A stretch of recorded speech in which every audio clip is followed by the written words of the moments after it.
felt better because, yeah, I've said this before in the past. On my worst day, I can kill the best man. I call that suicide. So on my worst day, on the off night, I had an off night tonight. So Eugene told me, you know, the people who really know you, my teammates, my family, they know you had an off night. And still, I still fucked them up. When did you know you were having an off night? Like, was there anything during the day that you thought it's not feeling right, or on the way to the No, it was in the fight, maybe when I couldn't find my power, like my power shots, my kicks. The initiators, the jabs, the leg kicks were working, but I was trying to find the power shots, but he was adjusting well. It wasn't just me versus him, it was his team versus my team, which is what I was also looking forward to. So I told John Crouch, like, I was looking forward to that, the battle of the game plans.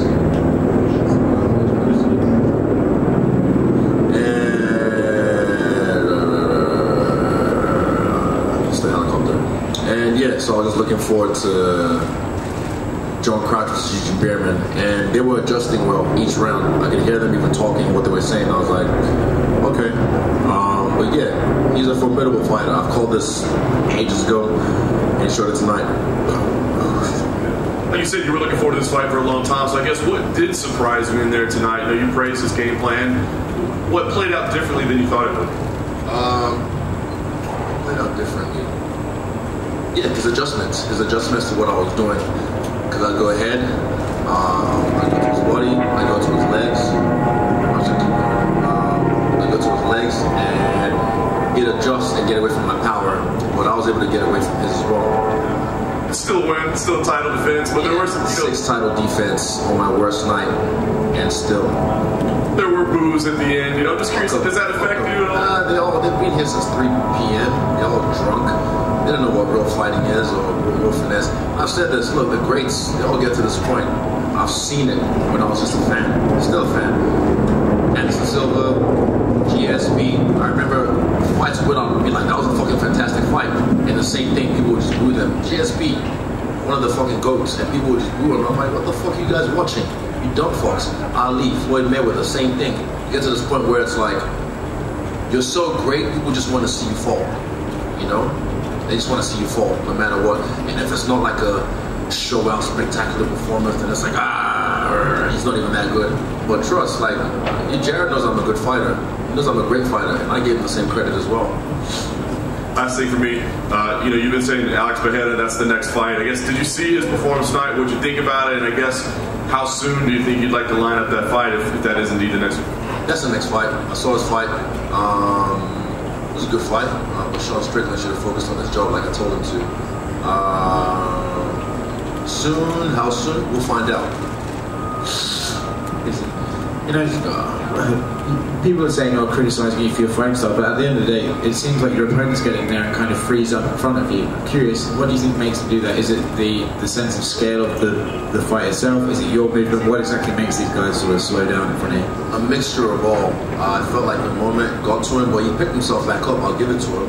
He adjusted and picked his energy back up, and I feel like the moment and the skills, I feel that's what gets to them. And I said this is an acquired taste. To be under the spotlight, I could thrive under this bitch. I don't melt under the spotlight, I shine. So yeah, I feel like it's a combination of everything. You said that you described this as an off night though, and you've already said like how you think Jared's a good challenger for you. So when you can beat him, even though you're having an off night, does that give you confidence going forward, thinking like, well, even if I have an off night, I can still win? It's emotional, isn't it?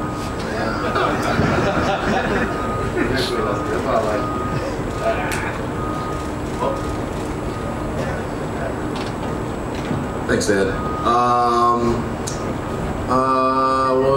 Let me see.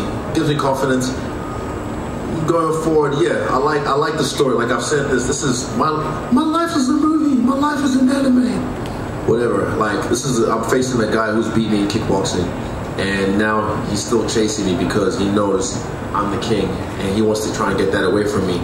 You guys see what happens when my back's against the wall, when I really have that pressure. I put pressure on myself, but when I have pressure put on me as well. So yeah, I look forward to fighting him in that next fight. How soon, we'll find out.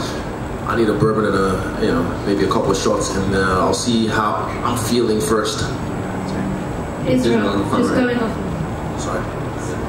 Sorry, just going off. just going off of that, you said, you know, that gives you pressure knowing that you're going to be going up against Alex next and given your history. But does that give you that kind of fire? You know, being a champion, defending your belt for so many times, do you need that kind of extra fire to kind of keep you hungry as a champion?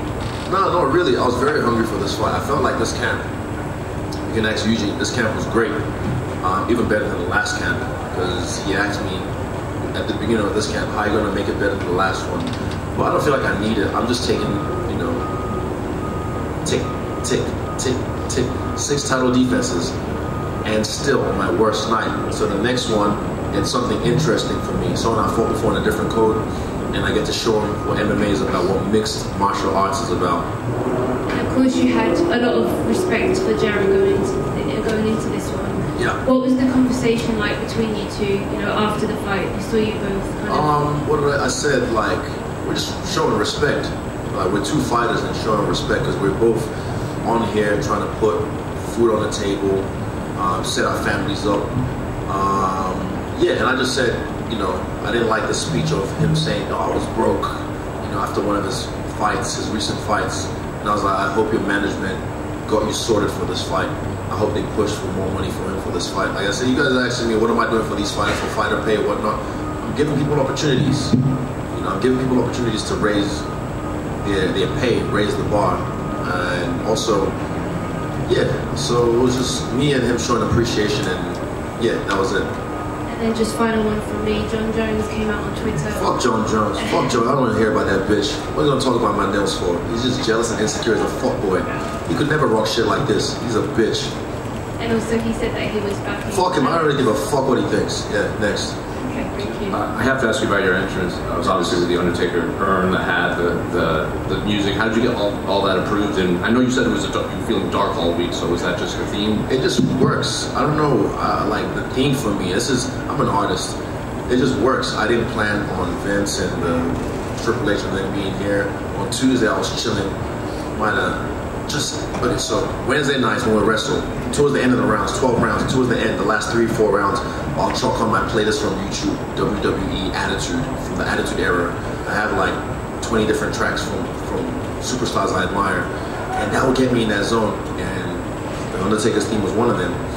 So as I was sitting down feeling it on Tuesday, it just made sense. And also big shout out to the big shout out to the UFC production team, because they were really accommodating and just helpful to make it a show. This is the UFC. You want to give them a show, you know what I mean? So, and I said all week, this feels like WrestleMania. Who's undefeated at WrestleMania? The Undertaker. And I've been feeling dark all week. So you saw hints of the death note, the speech from Madara at the beginning, and then you saw the scream at the end and the split face with me and Madara. Purple. Fuck, it just makes sense. Susanoo, all that. How hands-on were you in that creation? Very hands-on. Very hands-on with my freestyle bender team. Shout out to Luca, Stay Hydrated, Jeff St. Lair, and David Blackamoto, the greatest reporter in the history of the MMA. And yeah, I was very hands-on. I felt like a producer today when I was at the arena.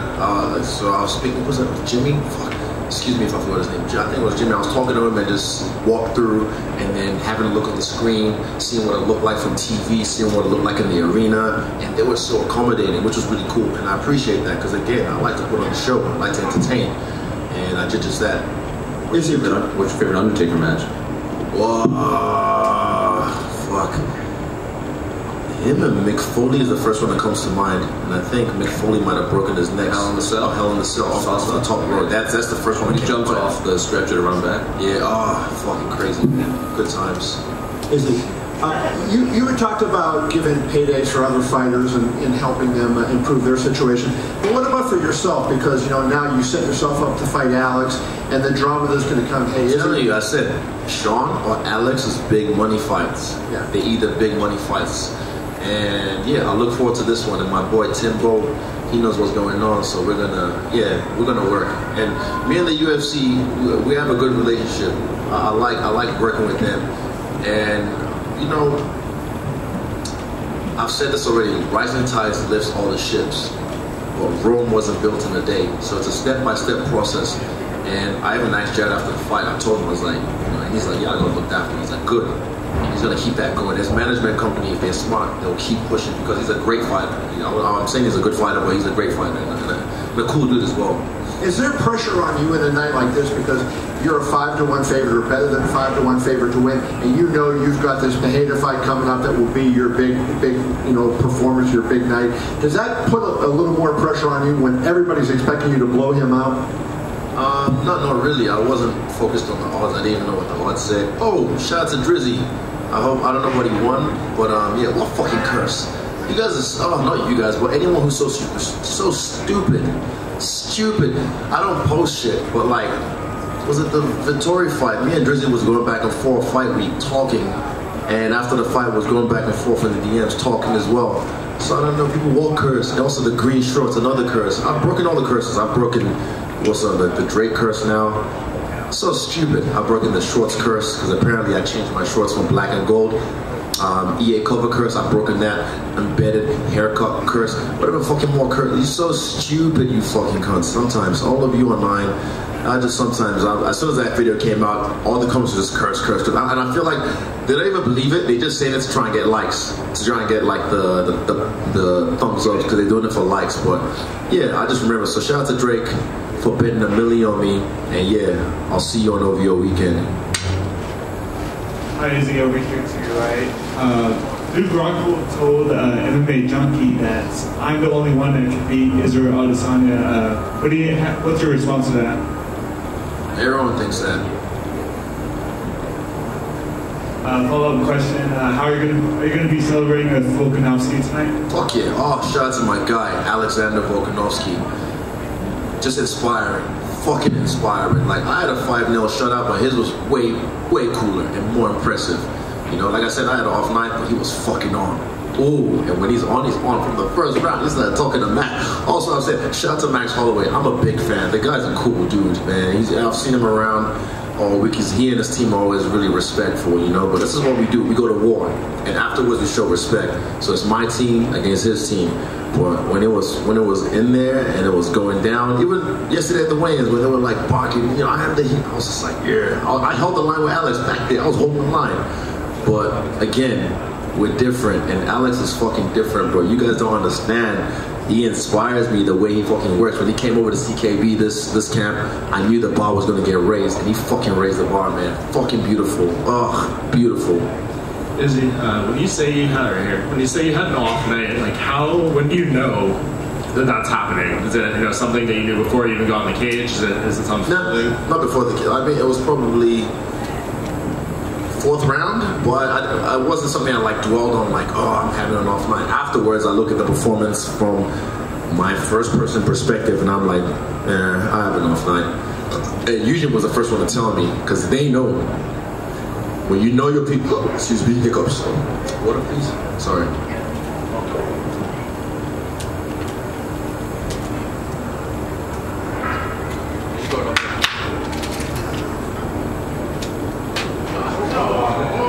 Still got it.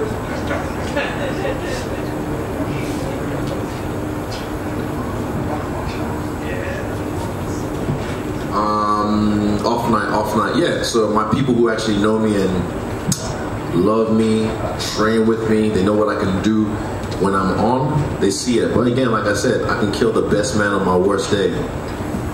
And I don't know if you've had your shower yet, or you kind of deep. Nah, I'll do that after the club.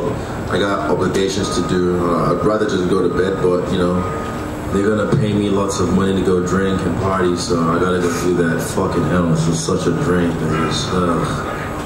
So what, I know you can't think know what's going to happen when you get in there and start thinking, but can you think right now what maybe the biggest positive you'll take away from this fight will be? I'm just grateful. Like I said all week, I felt so much love. There was a point this week, I got a little emotional at the PI because upstairs I looked around and there was a CKB class upstairs at the PI, and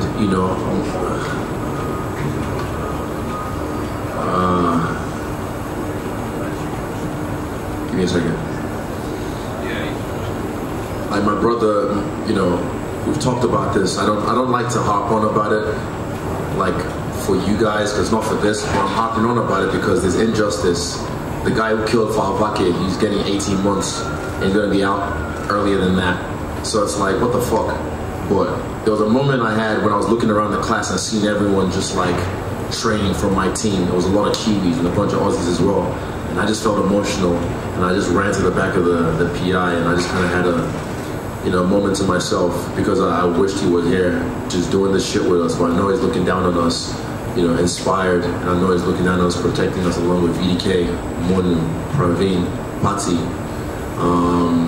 Wilman, and yeah, it's just one of those things that, for me, just being surrounded by my team, I just felt so loved this week. I felt so much love at the house we were at. I felt so much, just mind of the spirit. And then as the fight got closer, our sport became a fortress for battle. And then, yeah, fuck, I feel good. But at the same time, yeah, I just love my team, man. I love my team. Appreciate that insight. And last thing from me, when Alex was in here earlier, he said, when you guys fight, I'm going to make him fight. The fact that he's already, thinking that he wants to, make it exciting or whatever his mindset is there, is that already kind of a win for you in a way that maybe he might try to fight outside of himself a bit? Like I said, at the top, it's nice at the top. It's nice at the top. So whatever he feels he needs to do to make me fight, I fought tonight. I fought my ass off tonight. Yeah, I didn't feel like I was chilling or I was waiting. I was pressing the action. I was going for it. I was touching them up. But like I said, I was just critical because I couldn't get my power stuff going. I couldn't get the change-ups going. But he's a formidable opponent. You can't sleep on this guy because he'll sleep you. And I'm not here to fucking, risk my health, risk my brain. And I do that, but I'm not going to do it stupidly just for the entertainment of some grongos, some drunk folks. Earlier you talked about the moment with Jared, and I was wondering at the press conference, his answers were kind of rambling a little bit. It sounded like he was nervous, and you said, "Hey man, just keep it short and sweet." Yeah. Like, did you kind of sense in that moment like he was starting to get to him a little? I could feel it from that moment, the moment after that, with the stare down when I shook his hand, and at the weigh-ins as well. Like I was like, he's not ready for this. But like I said, he picked himself up. He's a mature guy, I said, so I was like, he picked himself up later on in the fight. I don't know what round, but I saw him right before the round, and he picked himself up with his breath, and I was like, So I'm sure he does a lot of breath work as well. And yeah, he did what he had to do. And the last thing for me is, you mentioned the nails earlier. Was there anything from the commission? They're just pretty. They're not sharp. They're drip tips. They're not even, they call them French tips apparently, but they're not even made in France. So I call them drip tips. And my toes kind of sparkly, black and sparkles. I like them. I don't know why fucking men are so insecure about what the fuck I wear. No, sorry, I'm not. No, not you guys. No, you guys. No. My bad. I didn't mean to come to you. I just wondered, if the commission was looking and they were like, "Oh, what's going on?" Like there was no. Yeah, a little bit, but they check and kind of. I see the look on their face. They pause, and I was like, "It's not that long. It's an illusion. It's just pretty." That's what I tell them. It's not that long. It's just pretty. Israel, down here to your left. When you made your walk with the Undertaker's theme, did you know that Vince and all them were actually? I found out this morning, but it wasn't a thing I planned. Like I said, the universe just provides, and it's a weird synergy, weird crossover. But I like it because I grew up on that shit. Did you get a chance to talk to them or see that backstage? I haven't talked to them. It'd be cool. I mean, I'm a big fan of Triple H. He just retired or became a Hall of Famer, which is cool. Yeah, he's a superstar as well, a legend in the game. So it's just cool to see guys like that. Yeah, well, I hope they enjoy the show. Yeah, I had an off night, but still 5-0.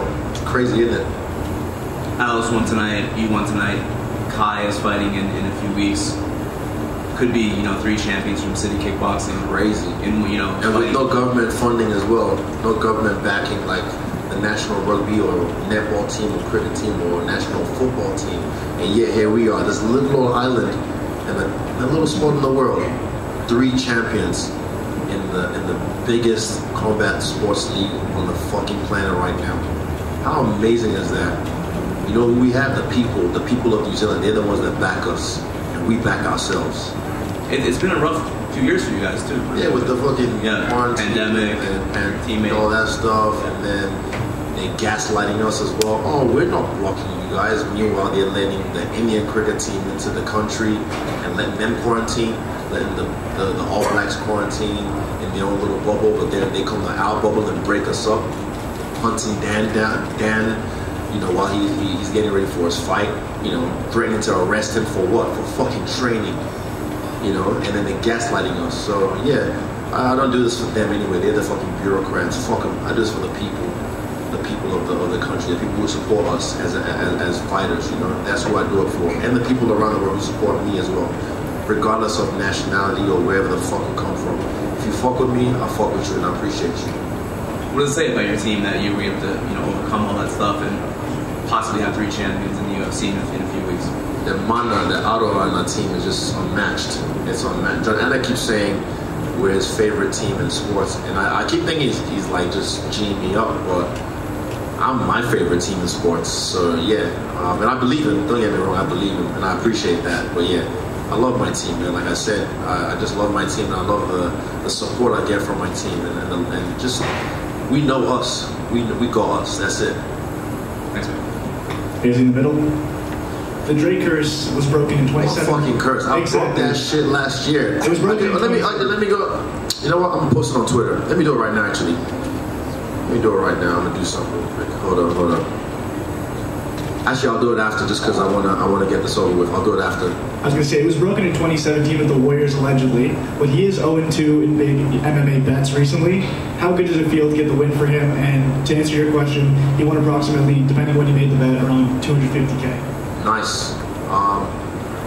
It feels good for me to get the win, but also myself, anyone else that bet on me, it feels good, and it feels good. First of all, even like I said, I've been talking to him for a while now, like since last year, so I already broke the curse.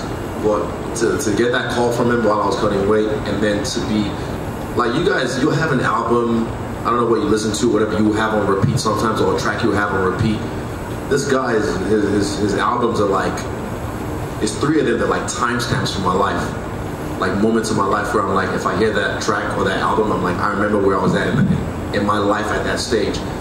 And music is powerful. Music is something that brings people together, that evokes emotion out of people. So for me to get that kind of praise and recognition and love from an artist that I admire like that, one of my favorite artists of all time, it's cool. It's cool to be recognized like that by him. And it goes deeper. I can't tell you too much because the guy he's crazy, bro. He's too nice, too cool. He's too cool, and I appreciate him. So yeah, shout out to Drake. He's the 6th god. As a Toronto kid, do you have a top 3 favorite for Drake songs? Man, why you gotta do this to me? Right now, fuck. Why you gotta do this to me? Well, I mean, he did say it was fuck. What did he say? He said, "I've never walked anyone out." And then I was asking Tim, I was like, what would you walk out to? I'm thinking, Lord Knows, that's one of them. That's just straight bar for bar, and then Rick Ross kills it at the end. I love Yeba's Heartbreak. I had that on repeat in my studio last year because it was just a track that kind of like, the song, it was so soulful, so fucking soulful. And there's an unreleased one actually. I don't know if he actually got it, but my boy Frano, who's a music producer from New Zealand, he gave me a little preview, and I love hearing that track. I don't want to give it away, but that's probably my favorite track. It's cool. I never posted it. I'm not a clout trout. Trust, I don't do this shit for likes. I just do this shit because I love it. But yeah, it's cool, like I said, to be recognized by people like that because you admire them, and yeah, you know, blah blah blah blah blah blah blah. Thanks, Izzy. Congrats. No worries. Last question. Let's go. I got some bourbon to drink. You earmarked Jared very early on as someone who was going to make it towards the title fight. Clearly you're sort of looking many moves ahead and looking at the field and seeing who's coming up. I just wondered, who's next who's going to break from the pack that you kind of earmarked as someone who's moving their way up and could potentially face you further down the line?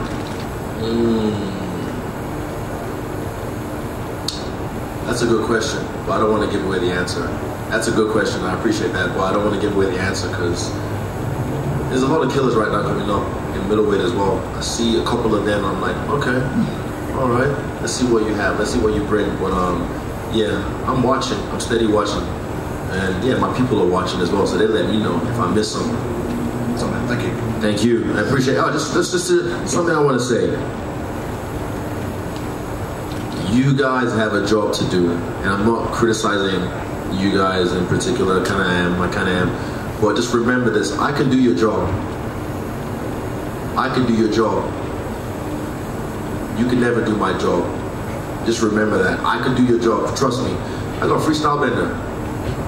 David runs that shit, but if I wanted to, if I had the time, I could. And I appreciate you guys for what you do, but not just for me, but for other fighters, man. Be mindful with your words. Be mindful with the way you clickbait. That shit is weak. That shit is weak, because I know how YouTube works now, and I know how these interviews work. I'm glad I have my own network, but just be mindful, because I can do your job and you can't do mine. Just remember that. Thank you. Wow.